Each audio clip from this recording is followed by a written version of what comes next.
Salve, salve galera, tudo bem com vocês? Que a paz esteja sobre ti.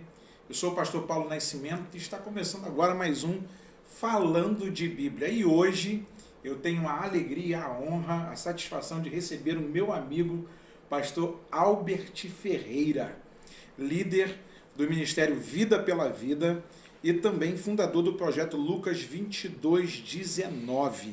Gente, vocês não têm noção de como eu estou feliz aqui hoje, tendo a honra de receber esse meu amigo, que é pastor, é pregador, é pai, é conselheiro, tem muitas características. Só não sou príncipe da paz. Oh, meu Deus! Né?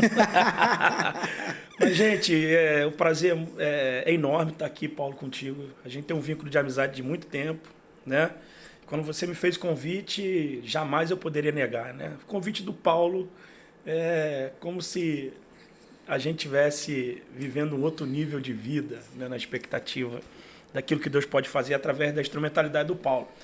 E quando a gente fala desse projeto aqui, né, que você está dando início, cara, eu falei, pô, vou abraçar esse negócio, tô contigo, mano. Vamos obrigado, nessa. meu amigo. Muito obrigado. E essa é a ideia, é a gente cultivar na galera a cultura de se aproximar da Bíblia, de conhecer a Bíblia. Porque, pastor Albert, eu tenho uma dificuldade. O Falando de Bíblia nasceu no meu coração uma vez que, às vezes, eu converso com as pessoas, pergunto para elas, você já leu a Bíblia toda? E elas dizem, depois de 20 anos de crente, nunca fiz isso. Filemon, Obadias, é língua estranha. Para eles é língua estranha. Se você pergunta assim, abre a sua Bíblia no livro de Miqueias, de Naum, abra aí na carta de Tessalônica, os caras não sabem. Verdade. E fica assim, pô, onde é isso? O cara está falando da Bíblia mesmo? Uhum. E hoje, no Falando de Bíblia, eu tenho a alegria de receber esse meu amigo que é um expoente da Palavra de Deus e todo o Brasil o conhece, fora do Brasil também o conhece, o seu testemunho fala por si só e eu creio que até depois de morto a sua obra continuará falando. Já está me matando já, Não, cara. meu pai, não, é porque tem coisas que Deus faz com a gente que legado, são marcantes, né, Paulo? são legado. E o texto bíblico para a abertura do nosso bate-papo está na segunda carta de Paulo a Timóteo, no capítulo de número 2, no verso de número 15. Procura apresentar-te a Deus aprovado, como obreiro que não tem de que se envergonhar, que maneja bem a palavra da verdade. Eu acho que esse conselho paulino para os nossos dias tem um efeito assim grandioso, principalmente nesse tempo da pandemia. Uhum. E eu já abro aqui a minha fala do bate-papo com o senhor, pastor Albert, perguntando o seguinte: hoje, dentro da pandemia, como o senhor enxerga ou avalia o púlpito no Brasil? Bom, essa pandemia ensinou muita coisa pra gente, né, Paulo? Essa pandemia, primeiro, veio de uma forma inesperada. Ninguém, por mais que sejamos apocalípticos, que a gente tem a expectativa da volta de Cristo, nós nunca imaginaríamos que nós viveríamos tudo aquilo que os nossos pais pregaram na escola dominical, que nos ensinaram, que pregaram nos altares, nos cultos de domingo, nos cultos de ensino, porque nós temos a raiz assembleana, né? E eu entendo que a pandemia veio para poder ajustar algumas coisas, né? Por mais que tenha tantas perdas, diversas vidas foram ceifadas, eu entendo que o púlpito no Brasil precisa ser ajustado. As mensagens não podem ser mais as mesmas. Não dá mais para a gente pregar aquela mensagem de autoajuda. A gente precisa direcionar o povo a uma aliança, uma renovação de aliança com Deus, para que eles tenham um despertamento de que a vinda de Cristo está mais perto do que nunca. Então, o que eu acho é que, em muitos lugares, a mensagem continua sendo a mesma. O púlpito continua sendo o mesmo. E a verdade é o seguinte, a galera às vezes ama muito mais o púlpito do que a mensagem. Eles são amantes do lugar, mas não conseguem ser amantes da essência. Se torna um círculo vicioso. Círculo vicioso, é a mesma mensagem. A galera continua produzindo aquela pseudocultura, a galera continua produzindo aquelas modinhas. E você vê que a essência que tem que emanar do púlpito, ela não mudou. Então a galera continua muito, muito pesada no meu coração continua tentando fazer campanha, continua tentando fazer aquelas mesmas coisas, e que a pandemia deveria ter sido um divisor de águas, principalmente para o evangelho no Brasil. Eu tenho muita dificuldade assim de assimilar o que a gente vive no Brasil, principalmente. O Rio de Janeiro é um lugar atípico de todo o Brasil, cara. Eu viajo o Brasil inteiro e o Rio de Janeiro é extremamente diferente. Aqui os crentes, eles são muito diferentes de todos os outros lugares. E aqui parece que a gente não... Em alguns lugares, eu não falo de todos, a galera não leva muito a questão do púlpito a sério, né? Em alguns lugares, a gente vê que as pessoas não mudaram, apesar da pandemia estar nos forçando a mudar. O senhor me fez lembrar de Edmundo Baldes, que dizia que Deus não está atrás de melhores métodos, mas sim de melhores homens. Homens, isso aí. E parece que passam-se os tempos e os dias vão correndo, a metodologia ela vai sendo melhorada, mas o retorno para a palavra, abrir a Bíblia mesmo para a galera... Sim, não, e a igreja se tornou viciada em fazer muitos atrativos. O púlpito deixou de ser aquele que libera uma palavra que nos direciona à proximidade de Cristo para ser um lugar de festa, né? Então, tá aí, os pastores hoje em dia... Inclusive, eu estava falando com um pastor em Teresópolis esse final de semana, estávamos lá com ele, e estava junto com um amigo nosso, o pastor Luiz Eduardo, e o pastor Luiz Eduardo, coach primeira classe, né? Aqueles caras top. E a gente estava na hora do almoço conversando sobre isso, né? E o pastor estava em crise lá, dizendo, pô, cara, eu também gastei uma grana legal para fazer coach, e por favor, gente, não estou falando nada contra coach aqui. E ele disse que ele entrou em crise porque ele não conseguia fazer com que a técnica coach fluísse na igreja, né?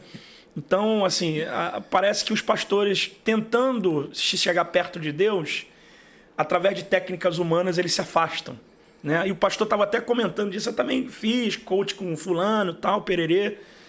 Aí ele usou uma palavra que é essencial, que a gente pode até partir para outra. Ele disse o seguinte, que a linguagem coach, que são técnicas humanas, não pode ser usada em um ambiente que não existe técnica, é só o Espírito Santo. Que a gente volta à religiosidade, né? O termo religião é justamente esse, é essa tentativa do homem se ajustar em Deus, quando na verdade todo esforço humano é fracassado. Fracassado. É Deus que se aproxima do homem. Isso mesmo. Nada que a gente faça de esforço pode fazer com que Deus se mova, ou com que Deus se apaixone mais do que Ele já é apaixonado por nós. Então, tudo que a gente faz, na realidade, a gente tem que voltar ao simples. Porque o simples funcionou, cara. O simples sempre funcionou. Jesus, quando falava com as pessoas, ele usava aquela linguagem parabólica, aquela linguagem da simplicidade, do exemplo. E hoje em dia as pessoas querem... eu ouvi um pastor falar sobre isso. Hoje em dia os caras constroem um castelo, mas eles não conseguem colocar a gente lá dentro. Então, né, dão uma volta no mundo e, cara, na hora que a gente vai morar, eles não conseguem. É isso. Eu vou só contar uma experiência que, inclusive, o Berg falou isso. O Berg, ele falou o seguinte, que o cara ficou 10 anos tentando fazer um bolo de baunilha para Deus. 10 anos. Caramba. 10 anos mudando a farinha, mudando o açúcar, mudando. E quando ele entendeu que aquilo era bacana, ele foi dar de oferta. Quando chegou lá, Deus disse, eu não gosto de baunilha. Porque a gente está tentando agradar a Deus com aquilo que nos agrada, e não com aquilo que Deus quer de nós. Eu lembro que o senhor falou numa das suas mensagens, enquanto eu estava assistindo, que às vezes a gente fica tão envolvido com o resultado, tão envolvido com a questão do impressionar, que a gente tem que mostrar resultado, que cara, a gente está bem. Não fale isso não. Eu tenho 20 anos de carreira ministerial pregando itinerantemente. Cara, eu já dei muita gargalhada. A rede social está aí para exposição das pessoas que têm problema dentro de si mesmas, né? Porque a oração a gente faz no quarto em secreto, a intercessão a gente faz publicamente. Sim. Mas a gente só é publicamente quando a gente se resolve no secreto. Jesus falou sobre isso. Entra no teu quarto, fecha a tua porta, e ora ao teu Deus em secreto, que o Deus secreto te exaltará publicamente. Então, se a gente tem problema em ficar colocando na rede social. Esse é o problema do púlpito, que o pregador vai lá, vai pregar numa igreja de 50 pessoas. Ele diz depois, Jesus salvou 45. Então até o pastor foi salvo. Entendeu? Por quê? Porque é a galera da ostentação, é a galera que não quer aquela essência da simplicidade. Eles simplesmente querem o resultado, cara. E o resultado nem sempre é aquilo que Deus quer que a gente produza. Resultado a qualquer custo, o cara se cansa. Se perde, filho. E depois, quando Deus fala para ele assim, mas eu não mandei você fazer nada disso, não mandei, ainda corre o risco. Tem uma parada bacana sobre isso. Deixa eu tomar um golinho aqui, rapidinho. Eu queria que você me ajudasse. Você que é um brilhante exegeta, eu queria que você pensasse comigo. Por mais que a gente tenha Elias como herói, ele fez o fogo cair, ele fez aquele círculo ao redor do altar, separando a terra de Baal contaminada do altar do Senhor, e que ele vai mandar matar todo mundo que não servia a Deus, os profetas de Azera e os profetas de Baal. 850 pessoas morreram ali à espada. Ok. Mas eu queria saber onde é que foi que Deus mandou ele fazer aquilo. Aí ele vai cobrar de Deus dizendo, tenho sido zeloso. Então eu entendo o seguinte, que às vezes a gente tem uma boa ideia que Deus não mandou a gente fazer. Porque nem toda boa ideia, Deus está nela, cara. Isso aí de se pensar, meu pastor. Isso aí. Muita coisa. Olha, gente, esse é o pastor Albert Ferreira. Eu estou aqui hoje no Falando de Bíblia e nós estamos nesse bate-papo falando sobre as questões do nosso dia a dia. Pastor Albert, além de pregador, conferencista, congressista, é também exorcista. Pastor de igreja, exorcista. Que pastor tem que fazer tudo. Tem que fazer tudo. Psicanalista. Vamos lá, a segunda motorista. Pergunta é, dos sermões, temático, expositivo e textual, qual desses três o senhor está mais adaptado, o senhor se sente confortável? Facinho de responder, como pregador. Qual que o senhor acha assim, mais eficaz? Malinho, primeiro, como pregador eu prefiro o temático. Sim. Como pastor eu prefiro o expositivo. Né? Por quê, pastor? O temático te dá um conforto de você fazer a salada mista que muita gente não gosta de ouvir. Na verdade é essa. O cara começa lendo Lucas 19 e ele vai parar lá em Apocalipse 16. É muito mais confortável. A gente coloca um tema lá e às vezes não tem nada a ver com o assunto e a gente vai viajando na maionese. O senhor que prega em tudo quanto é lugar, tudo quanto é congresso, qual foi o tema mais assim espantoso que já te deram na mão? Porque as pessoas têm uma brilhante ideia de montar o tema, mas não se preocupam com o texto bíblico. Com o contexto, eles não se preocupam com o contexto. Vou te contar uma experiência. Eu cheguei para pregar numa igreja aqui em Niterói e o tema era Judas traiu, Pedro negou. E você vai fazer o quê? Cara, eu já vi esse tema. Uhum. O cara tá pedindo para apanhar, pô. O que eu acho engraçado é que às vezes as pessoas se preocupam muito com a temática da programação, esquecendo de buscar um texto bíblico próprio para um chamamento e o pregador que se vire, convidado que se vire. Eu acho muito que o tema, primeiro, ele não pode partir de somente um líder do departamento. Ele tem que partir do pastor da igreja e ele tem que ser baseado na necessidade da igreja. Porque o tema a ser trabalhado numa festividade, ele precisa se adequar à necessidade da igreja para que Deus inspire o pregador e esse pregador, fiel ao tema, possa trabalhar mediante essa necessidade. Mas eu vou falar uma coisa para você. Fiel ao tema. Fiel ao tema. A maioria dos pregadores não respeitam o tema. Eu vou dizer para você que esse é um dos pecados que eu também tenho. E como a gente está no podcast, a gente fala tudo aqui abertamente, né? Sim. O cara fica muito mais confortável numa mensagem que ele já pregou do que ter que estudar um texto de um tema que às vezes é até bacana, ou às vezes não, porque às vezes o tema é maluco, e se você for... É muita coisa para falar sobre isso. Porque se você for trabalhar esse tema, a porta fecha. Sim. O pastor nunca mais te chama lá, né? Por exemplo, eles colocam muito aquele texto de Jonas, que ocupação é a sua. Cara, você falar de Jonas numa igreja, num congresso de Jonas, você vai desviar o... É simples assim. Só que nessa questão temática, eu entendo que não existe uma preocupação com o contexto. né? Aquela regra básica de exegese, texto sem contexto, é pretexto para falar do pregador, né? Mas eu prefiro muito mais o sermão temático, apesar de ser apaixonado pelo expositivo. E a gente está aí vivendo um tempo em que a galera está trabalhando muito o sermão expositivo, né? O Hernando Dias Lopes é um divisor de águas nessa questão do sermão expositivo. E eu antigamente, apesar de ter algumas contraditoriedades com o pastor Antônio Carlos, eu vou citar ele aqui porque é um exímio expoente da palavra de Deus, né? Que é da Igreja Presbiteriana da Barra, né? Ele tinha um programa de manhã, eu já te falei isso, né? Sim. Tinha um programa, você até acompanhou isso, um programa de manhã, eu acordava às 6 horas da manhã para ouvir o cara falar sobre Gálatas exaustivamente. Ele ficou 6 meses aproximadamente só falando versículo por versículo do livro de Gálatas. Esse é o trabalho do expositor, né? Menunciar o texto, apreciar o texto. Mas nós corremos também um grande risco de você forçar o texto e você acabar não falando o que realmente o texto está querendo dizer, né? Mas o senhor não acha que isso muitas vezes é por conta do viés ideológico que a pessoa também está envolvida? Lógico. Infelizmente, a igreja de 20, 25 anos atrás, de 30 anos atrás, não tinha esse viés ideológico. Tudo era Deus, pô. Tudo era oração, tudo terminava em Deus, tudo começava em Deus. Vamos chamar o pregador falando, não, mas vamos orar primeiro para ver quem Deus vai apontar. Você ficou de fora. Já fiquei de fora. Também fiquei. Coloca o nome no cartaz, orou, tirou. Não, tirou. Ué, vamos aí. Não, mas eu orei. Não, o Senhor falou que não é mais você. Eu falei, não, porque... tal. Vamos lá, amém, glória a Deus. A gente fica feliz quando Deus direciona os nossos passos, mas o Senhor citou uma questão muito interessante.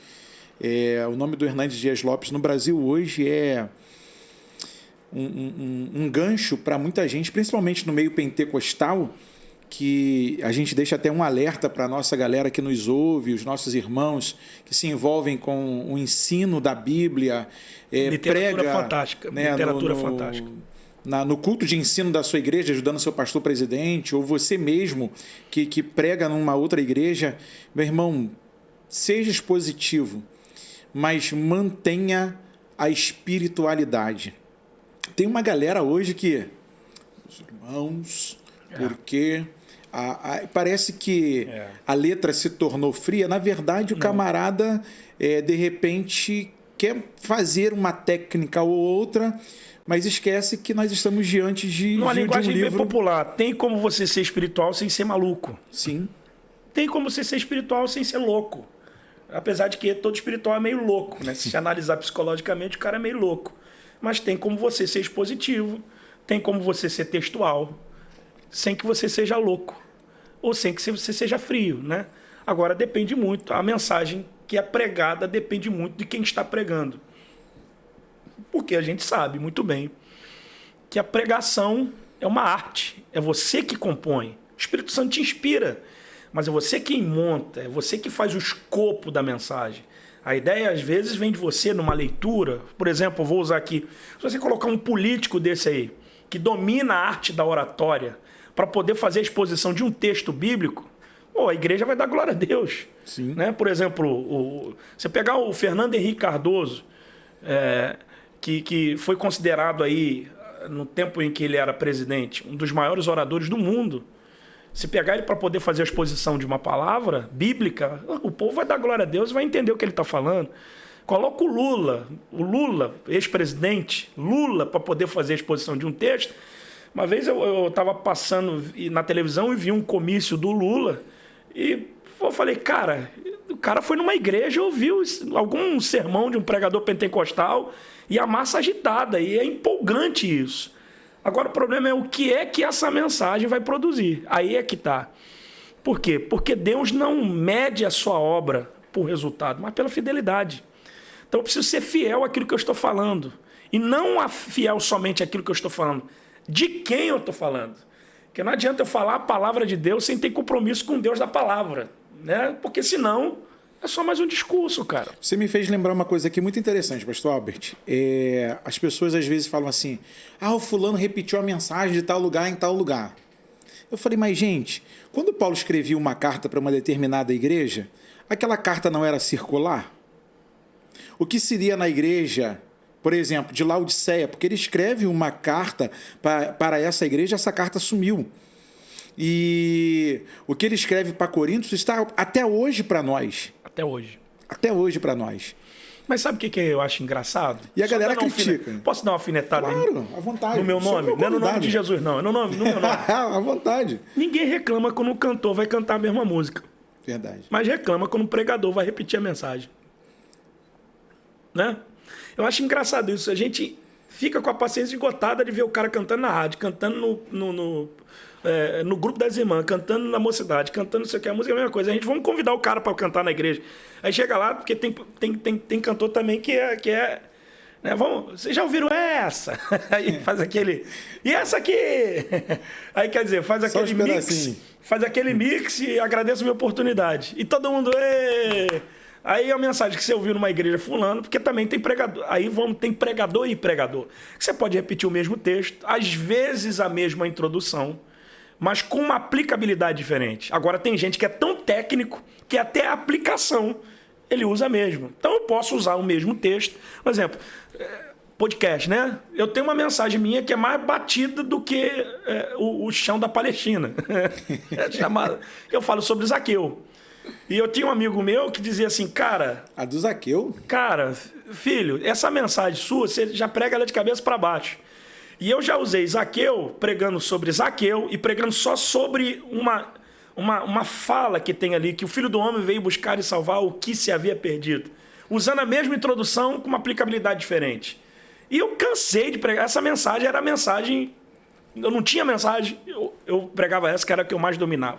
Mas a aplicabilidade era diferente. Porque aí sim entra a questão de você entender a ambiência do culto. Aí entra a questão não da técnica, mas da espiritualidade. Que aí, na verdade, a essência vai te envolvendo e Deus vai te inspirando a aplicar ao seu público daquilo que ele deseja falar naquele momento. Né? Agora o cara prega ali... Na mesma aplicação, é mecânica, né? Os caras são técnicos, né? Os caras são talentosos, por favor. Eu acho até legal quando o cara repete, tem até uma inspiração em outra, um salto ali e acolá. Agora, o problema é quando ele diz que é inspiração, o que Deus revelou para ele, e ele assaltou do outro. Mas isso é o que mais acontece? Quem nunca roubou? Atira a primeira pedra? Ai, meu pai! Que, inclusive, o irmão tá tentando me assaltar, né? Que isso? Não. Gente, o problema de você ouvir um pregador, para você que prega, é que a mensagem, o problema é que você que está sentado ali, você precisa estar com o seu coração aberto. E eu acho que muitos de nós temos problemas de que nós vamos para ouvir um outro pregador para analisá-lo. O que ele vai errar, isso. Qual é o ponto que ele vai tropeçar, se ele vai falar fora do texto. Não é abrir o coração para você ali. Quando eu vou para ouvir o Senhor e outros mais que eu amo de paixão, poxa, eu vou falar aqui, irmão, tem uma mensagem que está ardendo no meu coração sobre José no Egito, Manassés e Efraim. Eu não vou nem dizer que eu já ouvi alguém pregar, mas saltou um negócio na minha cabeça que eu cheguei em casa, aí fui contar para minha esposa. Aí, começando a conversar com ela e tal, ela falou, Paulo, o que você ouviu antes? Eu ouvi isso, isso e isso. Aí, como é que você teve essa ideia? Eu falei, assim, assim, assim. Aí ela falou assim, você estava prestando atenção na mensagem. Eu falei, poxa, minha filha, é porque eu estou indo com o meu coração aberto. Eu não estou indo para ficar lá, tomara que ele erre. Vou citar aqui uma frase do Hernando Dias Lopes, né? Na expectativa de Marcos capítulo 2, ele diz que os escribas estavam lá na reunião onde Jesus estava e eles eram farejadores de heresia, né? Eles são semelhantes a pessoas que são críticos dos mensageiros, mas não se tornaram escravos da mensagem. Então não adianta você estar num ambiente que Jesus está usando alguém para pregar, se você só vai para criticar. Eu vou em muitos lugares, principalmente no YouTube, para ouvir ser ministrado por alguém. Eu baixo a minha guarda, eu não quero saber se o cara está errando, eu quero saber o que está fluindo, que eu preciso receber de Deus, porque toda pessoa que fala precisa ser um bom ouvinte. Se você não é um bom ouvinte, você não vai saber falar direito, né? Eu aprendi isso isso a gente aprende até na sala de aula, né? Tem gente que tem dificuldade de dicção. Tem pregador que é difícil você ouvir pela dicção que ele tem. Os erros de português. Eu não estou falando aqui da limitação de ninguém, não, pelo amor de Deus. Eu também tenho diversas limitações. Mas eu aprendi uma coisa, que uma forma de você melhorar a sua conjugação verbal, a sua dicção, é a leitura, cara. Então a gente entende quando o cara lê, que ele esteja pregando uma mensagem que ele leu no livro, mas pelo menos, o cara leu. Mas quando o cara não lê e só copia, e o cara copia até o erro do cara, né? Até o erro. Aí a gente entende que esse cara não está lendo, ele é só Ctrl+C e Ctrl+V. É verdade. Eu lembro do dia que eu preguei a primeira vez num congresso junto com o senhor, em 2009. Não fala, junto com você, em 2009. Fala isso, lá na cidade de Campos dos Goitacazes. Sangue de Jesus tem poder. E eu lembro que eu ouvi a primeira vez a mensagem sobre Judas. Eita. Todo mundo um dia tem que bater de frente com o traidor. Rapaz, foi a primeira vez, né? Aquele dia eu falei assim, caramba, camarada, esse cara pregou 1h20 minutos e parecia que tinha passado 10 minutos, a gente ficava ali ouvindo mais, eu com caneta na mão e os meninos que pregavam estavam perto de mim e falavam assim, rapaz, você está anotando tudo por quê? Eu falei, rapaz, Deus falou algo comigo, eu estou colhendo que é para mim, eu ouvi os antigos dizerem assim dentro das Assembleias de Deus, você está indo para o culto com a pá ou com a enxada? Aí eu falava assim, como é que é isso? Eles falavam assim, com a pá você joga para os outros, isso aqui serve para o fulano, serve para ciclano. Ih, fulano não veio para o culto não, tinha que estar aqui. Não, eu estou vindo com a enxada, eu estou pegando para mim, meu irmão. É de Deus? Eu quero para mim. Isso aí. E sabe, pastor Albert, eu ouvi alguém uma vez falar sobre um concurso que teve numa rádio, e eles tinham que declamar o Salmo 23. Uhum. E uma galera se inscreveu totalmente apta para aquilo, né? E eles falaram do Salmo 23. De repente chegou um senhorzinho que não tinha tantas coisas no currículo e ele foi ler o Salmo 23, o Senhor é o meu pastor, e no final, antes de chegar o grande final mesmo do Salmo, as pessoas estavam chorando, elas estavam em convulsão pela forma que ele estava falando, e aí alguém falou assim, qual é a diferença? Aí o dono da rádio falou, a diferença está, eles leram o Salmo, ele não, ele apresentou o pastor do salmista. Eu acho que a pregação muitas vezes é isso também. É isso. É a vida do pregador com Deus. Tanta gente simples que a gente vê, mas com tanta essência de Deus, né? Tanta gente que não é conhecida e que prega demais. Eu posso ser bem sincero? O sermão textual, expositivo ou temático é independente de quem está falando, cara. Porque se o Espírito Santo estiver falando com a gente, não importa se seja temático, textual ou expositivo.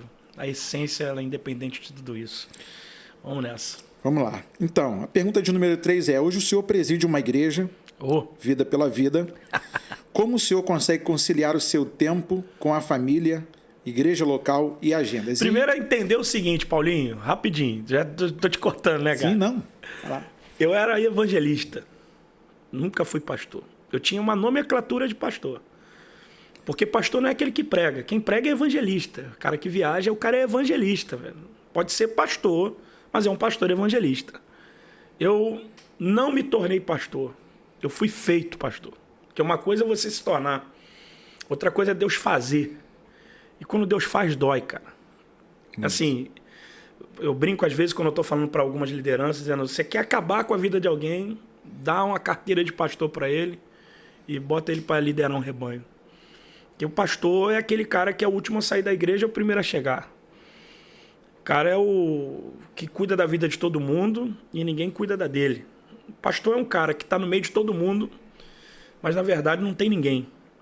Então hoje eu sou líder e aprendi a liderar fazendo. Eu entendi que a minha comunidade precisava de mim. Então, a partir de agora, eu entendo que a minha igreja, que não é o lugar que eu frequento, mas é o lugar que eu pertenço, né? É o lugar que Deus tem tratado de muitas áreas da minha vida. Eu estou muito apaixonado pela minha igreja. E tem uma questão também que na nossa igreja é uma família, né? Então, a pergunta foi como é que eu concilio o ministério com a igreja. É porque o pastor da igreja é o meu filho. O meu filho, eu tenho 4 filhos agora, homens, todos eles são crentes, todos eles congregam conosco, as noras também, até as 2 netas também congregam com a gente. Já é vovô? Já 2 netinhas, a Laura e a Radassa. E o engraçado é que eles são mais pastores, o meu filho o Anderson, ele é mais pastor da igreja do que eu, e a Valéria, que é a minha esposa.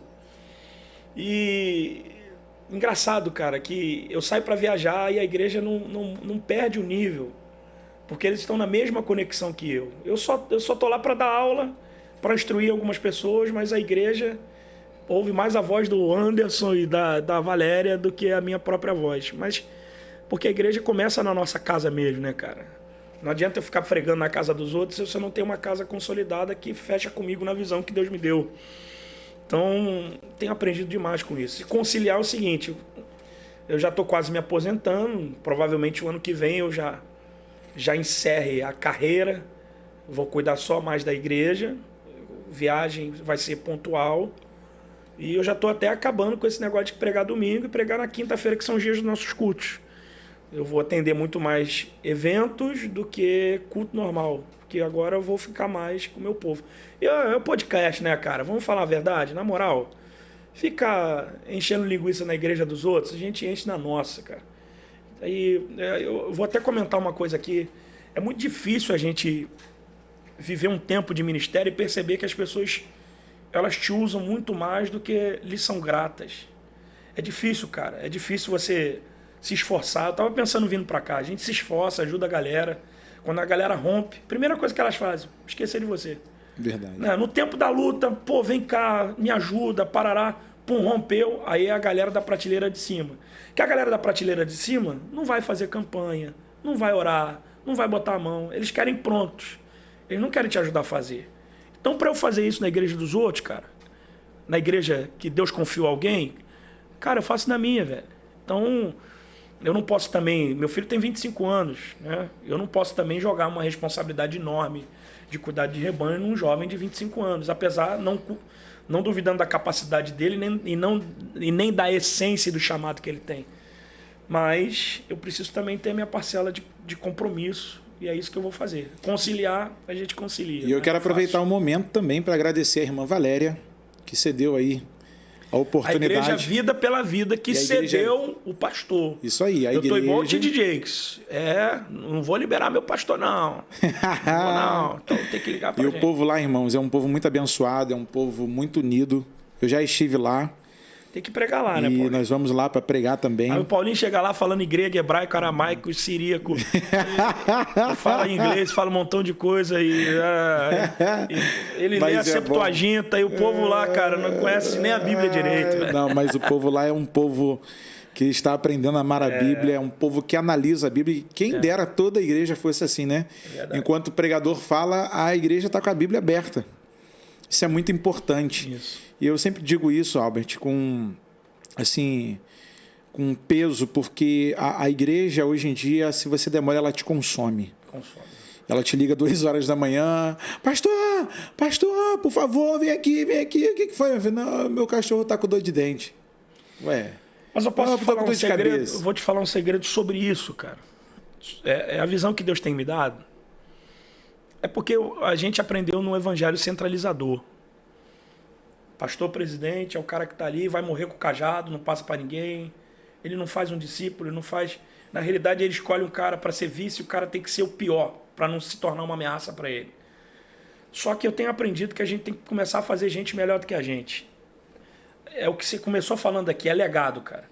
Porque se eu estou fazendo uma igreja para manter as pessoas em transe no meu ministério, dependendo só de mim, dependendo só do que eu faço, só do que eu falo, só do que eu mando, cara, eu estou tirando essas pessoas de Cristo e estou fazendo com que eu seja mais importante do que ele. Então, a primeira coisa que eu tenho feito na nossa igreja é desintoxicar a galera da figura do pastor presidente, que é o cara que manda, é o cara que fala, é o cara que diz. Não, eu não estou ali para mandar, eu estou ali para orientar, cara. Porque quem manda é Jesus. Verdade. Mas por que as pessoas fazem isso? Pastor acorda 2 horas da manhã, não sei o quê, se consome. Tem pastor que você conhece que está infartando, o cara tá dando de tábua, paralisou o lado direito, tá com derrame facial. Por quê? Porque ele é extremamente centralizador, cara. Ele não tem uma família que agrega, ele não tem discípulos que agregam, ele não tem pessoas das quais ele pode contar, e o cara tá aí. Tem que acordar de manhã mesmo. E vai mesmo, pastor, acorda de manhã, aliás, acorda de madrugada, vai lá e faz. Deus é contigo, tá bom? Enquanto você bebe uma água aí, quero mandar um abraço para os meus amigos apoiadores para o Falando de Bíblia. A corretora Viver Melhor, um abraço ao meu amigo Leandro Borba, a Vanessa Neves.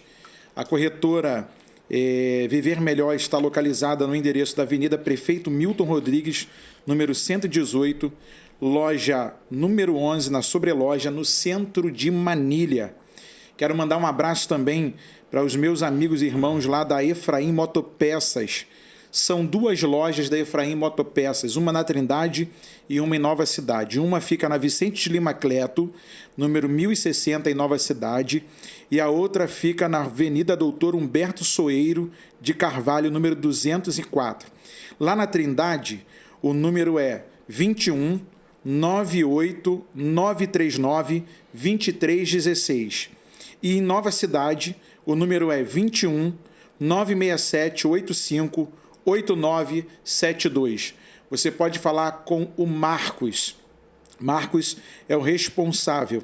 Quero mandar um abraço também para os meus amigos do estúdio Caiala Fernandes. Caiala Fernandes é uma das nossas apoiadoras. O seu estúdio trabalha com sobrancelha, com pigmentação. Para você que quer deixar a sua esposa aí empoderada, mais bonita ainda, mais bela para você, o endereço é Rua Joaquim Campos, número 47, em Nova Cidade. O número de contato é 21 965 50 29 81. E eu quero mandar também um abraço para o pessoal da Açaiteria Apetitoso, que fica na Avenida Vicente Lima Cleto, número 43, em Nova Cidade. Meu grande amigo e irmão Leandro. O número lá para você pedir o seu açaí sem sair de casa é 21 99 559 2600. Esses são os nossos amigos que colaboram, são apoiadores aqui do Falando de Bíblia. Então, queridos, Pastor Albert, às vezes é complicado você conciliar, dividir esse tempo, fatiar esse tempo com família, igreja, agenda, porque tem agenda que, se você disser não para ela, eles se sentem ofendidíssimos. Eles acham que você está se achando muito, ou que você não... acha que o pastor não está mais precisando de viver do ministério. E, às vezes, alguns chegam a usar covardemente algumas questões contra aquilo que Jesus nos confiou. E eu vou dizer para o senhor que eu estou andando espantado com algumas situações em alguns lugares, porque parece que eles não entenderam que nós somos um somatório junto ao ministério. Quem está semeando ali todos os dias é o pastor local. E a ele foi confiado o direito de cuidar daquele rebanho. Sim. Só que o camarada, ele quer colocar todo dia um pregador diferente lá. Depois, o que não falar dentro da Bíblia, é demônio e tal. Mas a responsabilidade de cuidar de um rebanho, ela vai muito além de ter um nome e de zelar, porque eu agora sou pastor presidente, eu agora tenho um ministério. É levar a obra de Deus a sério e saber que você está lidando com vidas. Não, deixa eu só falar que essa igreja, ela tem um apelido, né? Sim. Ela é corredor de pregador. É a igreja que o cara não quer ter trabalho de ensinar, então ele manda um cara lá e o cara prega. Por mais que eu seja pregador, que eu viva do altar, cara, existem algumas igrejas que elas viciam quem prega. Sim. O Neil Barreto tem uma frase dizendo assim: igrejas miseráveis produzem crentes mercenários. É isso aí. E é uma verdade. Então, quando existe uma igreja que é extremamente liberal, que o pastor às vezes convida frequentemente alguém para pregar, parece até boi de piranha, né? Os caras ficam... Aí chama de amigo, pastor de amigo, que aí o pastor, o cara que tem dinheiro para poder bancar a vida de um pregador, por causa do status quo, os caras são amigos. Fechamento e pererê. E para manter aquela pseudo-amizade... Já chegou mensagem no seu celular? Deus me deu uma mensagem para entregar na sua igreja? Não. Se chegar, eu vou falar, entrega na sua primeira. aí, nesse sentido, os pastores, eu entendo que muitos pastores de igreja, eles gostam de ser bajulados. Sim. Porque o cara vai na sua igreja, ele não vai pregar para ser um profeta, um agente direcionador. Ele vai pregar para manter a porta aberta. Então nunca vai haver uma palavra de confronto. Então os crentes vão inchar, cara. Aí esse cara está vivendo com uma igreja doente, porque nem toda igreja cheia é sadia e nem toda igreja vazia tem essência. A gente tem que ter esse equilíbrio. Aí eu uso aqui uma partícula daquilo que eu vivo lá na igreja. Eu não sou pastor de quem me segue, eu sou pastor de quem me ouve. Então, se a gente está levando um montão de gente na igreja e o pastor, pelo menos no domingo, o púlpito não é dele domingo, acredita, a igreja dele não é sadia. E eu falo isso com propriedade, com alguém que não começou agora. A igreja não é sadia, que a igreja está ouvindo todo mundo, mas não ouve o pastor nem ensina, cara. Nem ensinar o cara ensina. Aí entra a quarta pergunta. Qual o maior desafio hoje a se enfrentar como igreja? O maior desafio a se enfrentar como igreja é a igreja voltar a ter as suas características peculiares. Pode dizer um só. Sim. Voltar a ouvir a voz do Espírito Santo, cara. A igreja de Atos, que é a nossa igreja modelo, cresceu ouvindo a voz do Espírito Santo. E de boa, Atos capítulo 2 é uma paulada na cabeça da gente. Tem que fazer uma exegese, Paulo, daquilo ali. Vamos voltar aqui pra gente fazer. Fechou. Só Atos 2, cara. Porque o Espírito desceu, não foi só línguas estranhas que os caras falaram. Porque, na realidade, desculpa, Jesus não é pentecostal e nem worship. Jesus não é... deixa isso para lá. Mas, enfim, quando o Espírito Santo desceu, que a galera foi batizada, eles se tornaram liberais. Então, aqui o primeiro princípio. Eles colocaram as suas fazendas e propriedades aos pés dos apóstolos. Eles eram tão liberais que entendiam que aquilo que eles receberam era muito mais vida do que aquilo que eles tinham. Ninguém ficava dando palavra de 15 minutos para alguém ofertar. O Espírito Santo nos faz liberais. Então a igreja precisa voltar a isso. A gente vai na igreja, o cara gasta 20 minutos dando uma palavra de oferta para convencer os crentes que falam bala, que eles têm que ofertar, cara, que eles têm que dar dízimo. Aí, desculpa, você que está me ouvindo aqui, se você tem problema com questão de dízimo e oferta, eu até concordo. Dízimo da lei, dízimo, eu até concordo contigo. Mas se você diz para mim que você entregou a vida a Jesus, mas não consegue entregar o seu dinheiro, tem problema de saber se você é salvo de verdade. Eita. Né? Porque se a tua vida que é cara, você diz que entregou e o dinheiro que é barato você não entrega, eu tenho problema com você. Agora também tem outro tipo da galera. A galera que só vai para a igreja para dar dinheiro.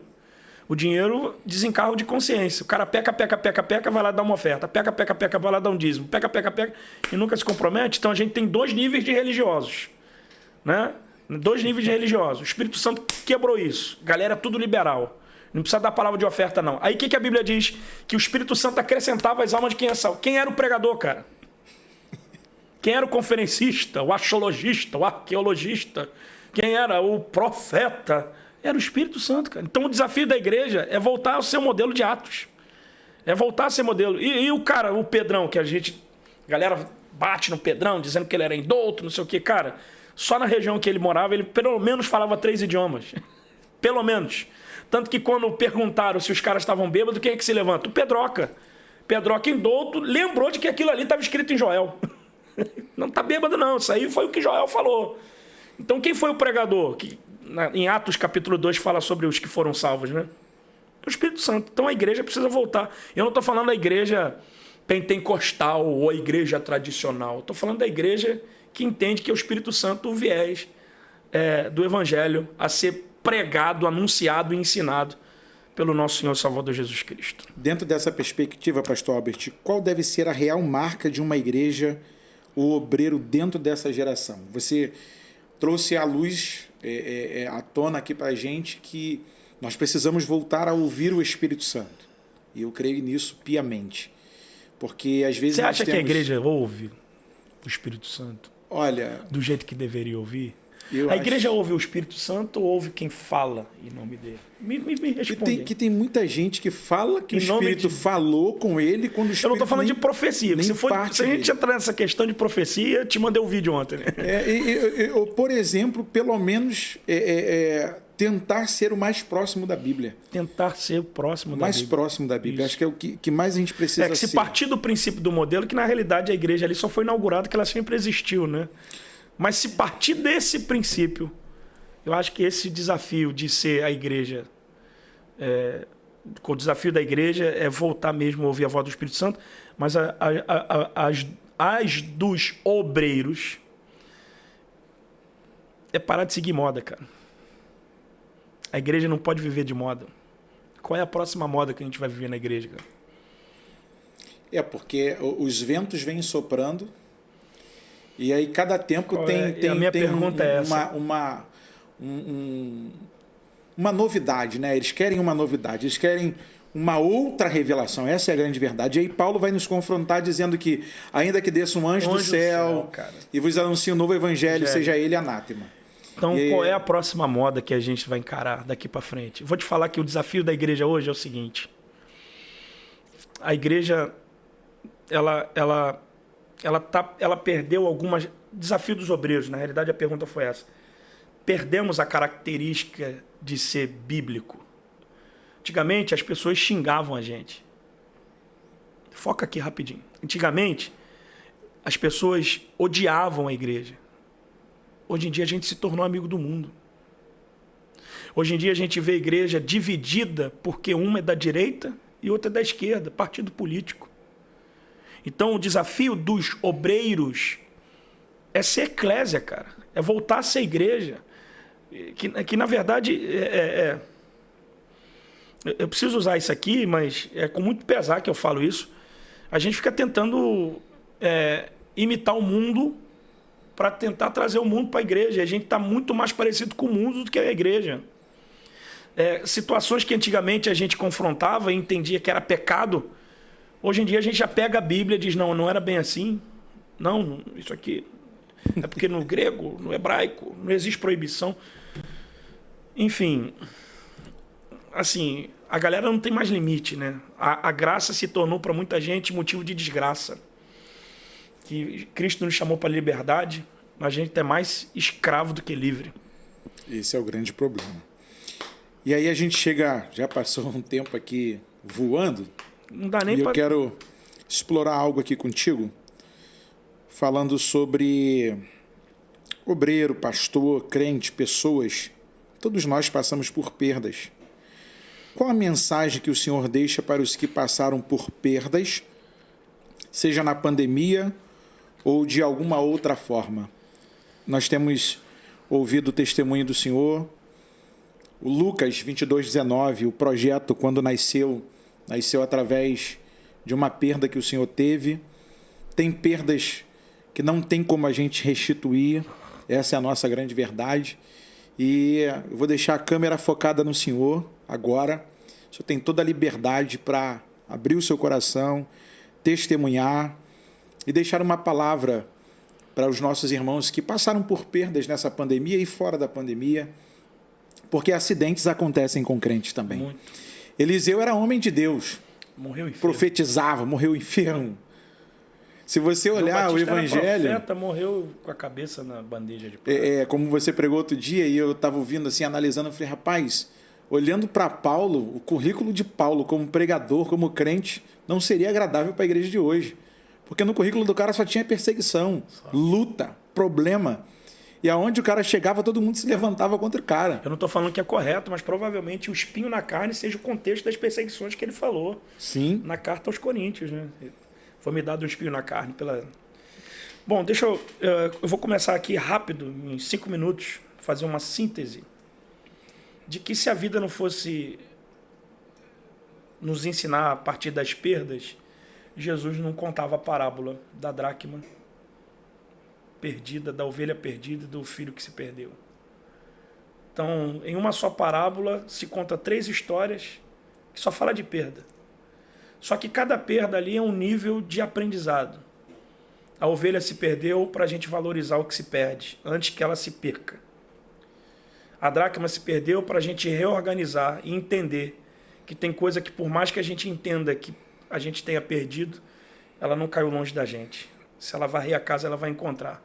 A gente não precisa colocar uma escada no muro para enxergar no vizinho aquilo que já está na nossa própria casa. O filho se perdeu porque Deus nos ensina a desprender. Porque por mais que você ame, tem coisas que você não controla. Então eu passei por uma perda, que foi a perda do meu filho Lucas, que foi assassinado. Tomou 2 tiros de fuzil. Engraçado que a gente atrai muito aquilo que nós vivemos, né? E no Brasil inteiro eu tenho pessoas que falam comigo depois de um culto dizendo: eu também perdi um Lucas. Agora, ontem, um amigo me chamou para pregar e disse: cara, meu pastor passou a mesma coisa que você. Eu falei: o que houve? Lembra que você pregou aqui a última vez? Lembro. O filho dele de 12 anos estava brincando, colocou a mão num ferro e o ferro estava eletrocutado. Ele morreu, eletrocutado, de 12 anos o garoto. Tá até aqui a foto do garoto. E o pastor está sem chão. O garoto tinha 12 anos. Então você conviver 12, 19, 20, 25 anos com uma pessoa e depois ser mutilado, não é fácil. Tem que ter muita força para perder. E você já me ouviu falar sobre isso, né? Você ter fé para conquistar. Não é tão interessante que você desenvolver a sua fé para perder e não se perder com aquilo que você perdeu. Abraão foi o pai da fé, não foi porque ele teve um filho, foi porque ele estava disposto a perder o filho. Porque fé para perder nem todo mundo tem, cara. Porque na maioria das vezes as pessoas perdem e se perdem com aquilo que se perdeu. E não é um trocadilho, é uma verdade da vida. No meu WhatsApp está escrito que a vida não mima ninguém. E é verdade. Então, assim, o conselho que eu tenho para dar a você é: ocupa a tua mente. Entenda que até nas perdas Deus tem um propósito. E o propósito não é Deus te fazer sofrer com aquilo que você perdeu. É Deus fazer com que você aprenda que a sua dor não é maior do que o propósito que Ele te deu. Que quando você se perde com aquilo que você perdeu, você está dizendo para Deus que Ele é insignificante para te sustentar na sua perda. Então Deus não deixa de ser Deus quando você perde, Ele é só Deus quando você ganha. Deus continua sendo o mesmo. Agora depende de você ter fé, força e disponibilidade para se reagrupar. A palavra que a gente usa muito é resiliência. Ou para que você se reinvente a partir da cinza que sobrou. Eu tenho um conselho para te dar. Deus, Ele usa o Espírito Santo para nos consolar, mas Ele usa o tempo para cicatrizar as feridas da gente. Então tem coisas que por mais que a gente sinta a dor, Paulo, o tempo ameniza. Sinto a mesma saudade do meu filho. Sinto o perfume, sinto o cheiro. Eu tenho guardado a chuteira, os tênis, as blusas que os irmãos começaram a pegar e usam até hoje. Se passado 4 anos, eles usam as roupas do irmão. O telefone está lá, não tive coragem até hoje de ligar, né? É a mesma coisa. É aquela situação dizendo: você podia estar aqui, a gente está vivendo um tempo novo. Você podia estar aqui porque Deus fez isso tudo aqui por causa de você. Então, se meu filho não morresse, provavelmente não tinha projeto, eu não seria pastor. Aí eu entendo que se Jesus não morresse, nada do que a gente está fazendo aqui tinha sentido. Então, às vezes, a morte não é o final, era só o início. Deus abençoe sua vida. Meus queridos irmãos, nós estamos terminando esse bate-papo, esse podcast aqui hoje. Alegria em poder receber o pastor Albert. Projeto Vida pela Vida. Ministério Vida pela Vida. Ministério Vida pela Vida. Agora, gente, a gente tem 200 crianças lá. Depois vocês deem uma olhada lá na página do Facebook ou do Instagram. Projeto Lucas 2219. Esquece a igreja. A igreja tem em todo lugar, mas dá uma olhada lá no projeto. Você que tem o nosso número, pode pedir ao pastor Albert ou pode pedir para mim. Eu vou enviar o vídeo que ele me enviou aqui. Vou compartilhar com você. Lá tem parte da história do projeto, quantas crianças estão lá, as festas que acontecem anualmente. Rapaz, coisa de Deus, coisa que a gente precisa impactar a comunidade. Só ajuda de Deus, cara. Não tem ajuda de tráfico, de milícia, de político, de ninguém. É Deus quem ajuda usando pessoas liberais. Faça isso. E na comunidade a gente precisa ser igreja. Aonde você estiver, você pode ser igreja. E a gente entende essa necessidade de que a igreja precisa mostrar essa marca de que o perdido tem um lugar ainda para ele. Existe uma mensagem de Deus para os que estão em apuros, em aperto, os que estão desolados, para o órfão, para a viúva. Quanta gente na comunidade. Da gente ter um projeto num lugar onde ninguém quer, cara, porque não tem recurso. A galera mora em barraco. Tem a mãe solteira. A mãe solteira que tem um menino filho que nunca conheceu o pai. Isso aí. E que é discriminado. E as pessoas acham que por morar na comunidade o cara tem que ser do tráfico, todo mundo é bandido. Agora tem um lance, cara. Tem um lance que eu vou te falar uma coisa, um segredo aqui. As pessoas já me falaram, pô, cara, sai de lá, você tem capacidade teológica de estar uma igreja em tal lugar, em lugar estratégico. E eu fui até tentado a fazer isso, né? Tentar sair de lá, porque eu gasto muito, muito dinheiro. A gente gasta muito, sai muito mais do que entra. E o Espírito falou para mim, cara, meu propósito, minha visão contigo é ali. É dar certo onde está todo mundo dando errado. Você não precisa do currículo de ninguém para acertar ou errar. Pastor, o que acontece lá durante o dia? Com a galera que chega lá, nossas crianças? O nosso projeto ele é preventivo. Eu não trato da galera que está viciadona, fumando, cheirando. Isso aí a gente, quando alguém procura, a gente manda para o centro de recuperação. As crianças estão lá exatamente agora estudando jiu-jitsu. Então nós temos uma turma de manhã, outra de tarde e outra à noite, de segunda a quarta. E uma turma sexta-feira, porque quinta-feira é o dia do nosso culto. E como a gente usa o prédio da igreja, então a gente não pode ter culto e ter jiu-jitsu ao mesmo tempo. Então a gente deixa as crianças de folga. Só que essas crianças da quinta, elas jantam na igreja. Então eu faço uma janta lá para... Você viu lá, né? Sim. Pra pelo menos 120, 150 crianças por quinta. Isso é porque nós não temos mais culto terça-feira. Então nós fazemos essa janta e as crianças lancham lá nesse período do jiu-jitsu. E na segunda-feira menina faz balé e no sábado a galera do futebol faz futebol. Então nós temos atividade de jiu-jitsu durante a semana, balé, aula de música toda terça e quarta e nós temos a galera do futebol no sábado. Temos alguns computadores chegando lá e nós vamos fazer aula de design gráfico. Já temos um professor, só esperar instalar os computadores para a gente fazer design gráfico na favela, brother. E é o que é, né, velho? É o que é. E é o que a gente precisa fazer. Agora pergunta para mim, faça uma pergunta. Quanto que as pessoas te dão para fazer isso? Nada. Quem é que te ajuda? Deus. Por que você faz isso? Porque a minha dor é muito maior. Aliás, o meu propósito é muito maior do que a dor que eu sinto. Então isso para mim é a minha terapia. É ver alguém sendo consolidado, tratado, direcionado. Porque por mais que esse cara não seja crente, Paulo, porque projeto social é assim... Você não lida só com crente, você lida com o filho do cara que não gosta de crente, do filho do cara que odeia pastor. Mas a gente não está ali para implementar. Que fala mal do projeto, mas vai lá almoçar no projeto, participar do esporte do projeto. Eu quero formar que a gente, como igreja, tem que receber. Cidadão de bem. Porque isso é forte pra caramba, né? O caráter é independente da religião. Tem gente que nunca foi numa igreja, tem muito mais caráter do que um cara que prega no púlpito, né? É isso aí.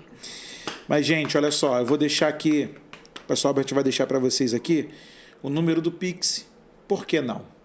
Você que tem posses, Deus tem te abençoado. Nós vamos deixar aqui o número do Pix, que é lá da igreja, que também banca o projeto Lucas 2219. Isso. Para que você possa enviar uma oferta para o projeto. O projeto é dentro de uma comunidade. Isso é bom demais. A igreja, ela não funciona só no horário do culto. A igreja, ela funciona 24 horas, porque a igreja é um para-raio dentro da comunidade. E a gente está lá. Pastor Albert está lá com a sua família, ele não está só. Ele está lá trabalhando com várias pessoas. São crianças de várias idades. Eu estive num culto lá... Até 14 anos. 16 anos. Eu estive lá num culto lá, eu vi as crianças orando, buscando. Criança batizada com o Espírito Santo, família sendo restaurada. E convite que a criança fez para o pai chegar lá. E nós estamos aqui já agora nos minutos finais. E o pastor Albert vai liberar aqui o número do Pix para vocês deixarem. Nós vamos orar com vocês e já agradecer a Deus por esse momento. Gente, o número do Pix é o CNPJ da nossa comunidade de fé. Anota aí, 38-318-420, 1000 ao contrário, 93. Mais uma vez, 38 318 420 1000 ao contrário 93. Ministério Vida pela Vida.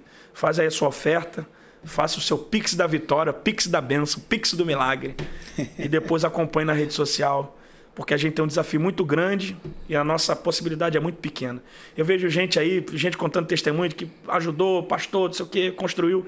A gente precisa construir 7 salas. Eu não quero nada de luxo, eu só quero algo funcional. Um galpão e dividir no drywall 7 salas para a gente colocar as crianças lá, porque elas estão estudando no relento. Tu viu lá, né? Do lado de fora, nesse frio, tá cortando o coração. Deus te abençoe. Gente, estamos terminando aqui a nossa programação. Um abraço para você que acompanha aqui o Falando de Bíblia. Um abraço para os meus amigos da corretora Viver Melhor, meu supervisor Leandro Borba, Vanessa Neves, o endereço lá no centro de Manilha, Avenida Prefeito Milton Rodrigues, número 118, loja de número 11, que é o nosso endereço lá em Itaboraí. O número para contato, 21 964 12 1976. 21 964 12 1976. Corretora Viver Melhor. Você quer fazer um plano de saúde? Nós temos Golden Cross, Amil, Intermédica, Unimed. Você vai ter um bom atendimento. Eu faço parte dessa equipe e eles são um dos nossos parceiros. Efraim Motopeças, tanto na Trindade quanto em Nova Cidade. O número é 21 989 39 2316. O outro número é 9678 8972. Rua Vicente de Lima Cleto é o número e o endereço em Nova Cidade, número 1060, e na Trindade, Avenida Doutor Humberto Soeiro de Carvalho, número 204. O Marquinhos da Efraim, pode procurar. Estúdio Caiala Fernandes, que se encontra na rua Joaquim Campos, número 47, Nova Cidade. O número do contato é 21 965 50 29 81. Agende já a sua visita, dê um dia da beleza lá para sua esposa, para sua filha, faça a coisa acontecer na sua casa. Açaíteria Apetitoso, Avenida Vicente Lima Cleto, número 43, em Nova Cidade.